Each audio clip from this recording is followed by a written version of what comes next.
Hi there, remember me? I know it's been a while since my last video blog.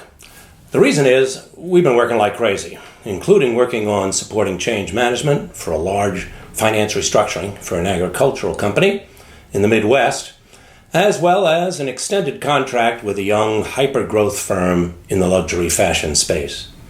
Great variety, which makes our work life so interesting and, dare I say, fun.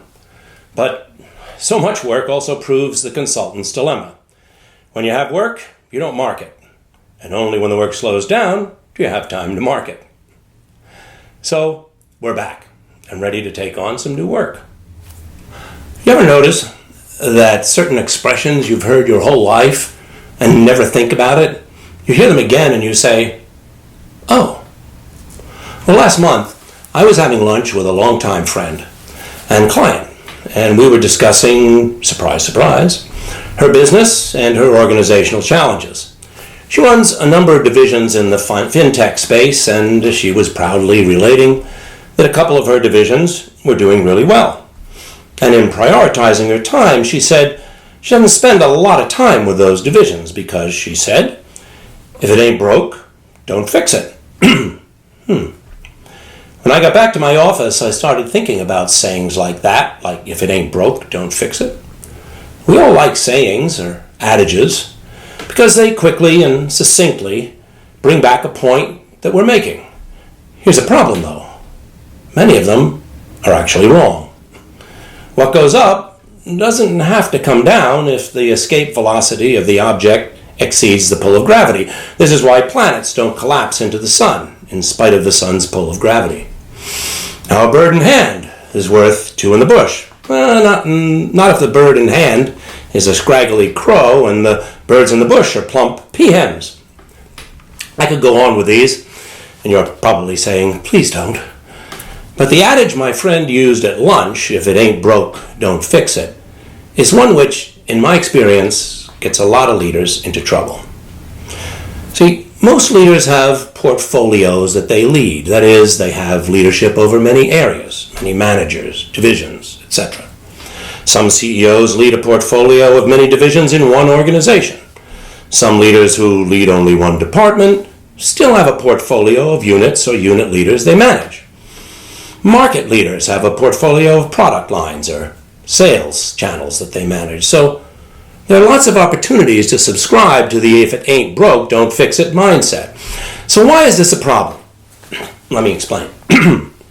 See, the natural dynamic of portfolio management is that you look across your portfolio and you focus your energies on fixing or improving the pieces of the portfolio that are broken or underperforming.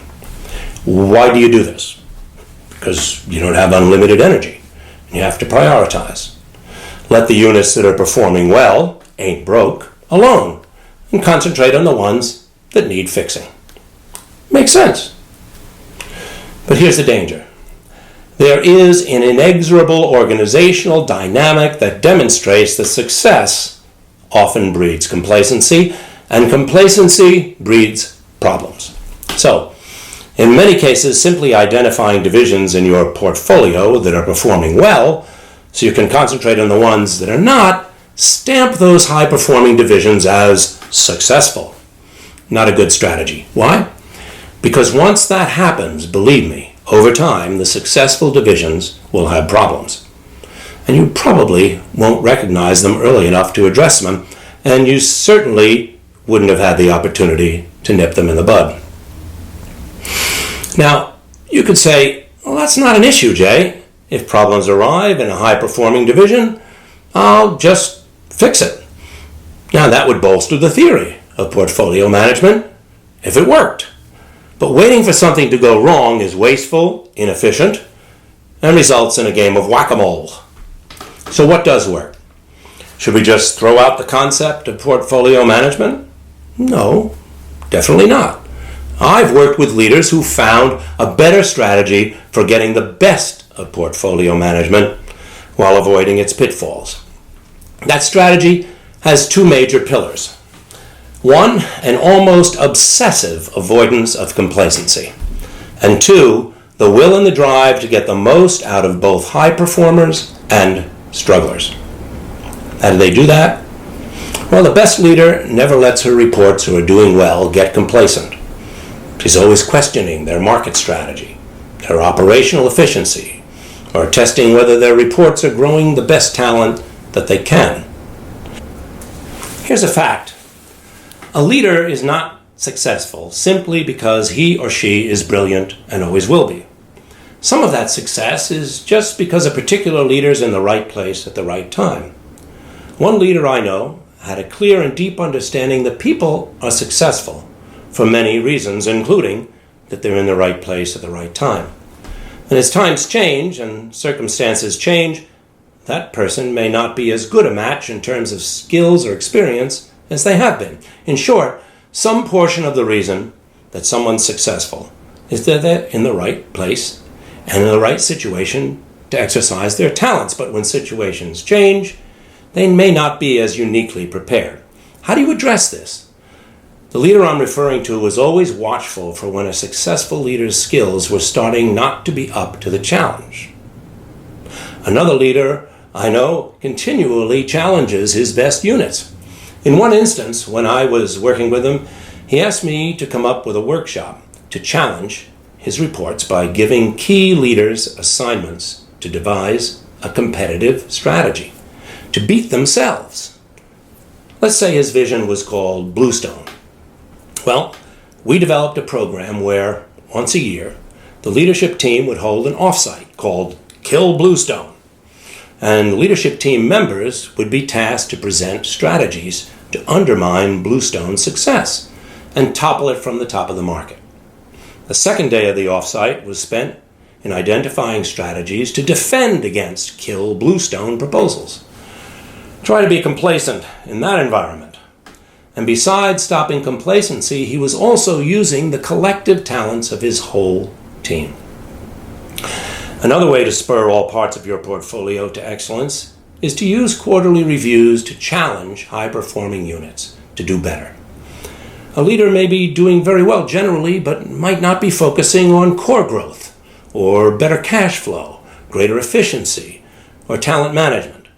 Struggling units can be challenged to put forth a clearer market strategy, or a product and operational plan to address some key barriers to either growth or earnings. And in this way, no unit gets a pass. Units that are doing well but maybe coasting are pushed as much as the struggling ones.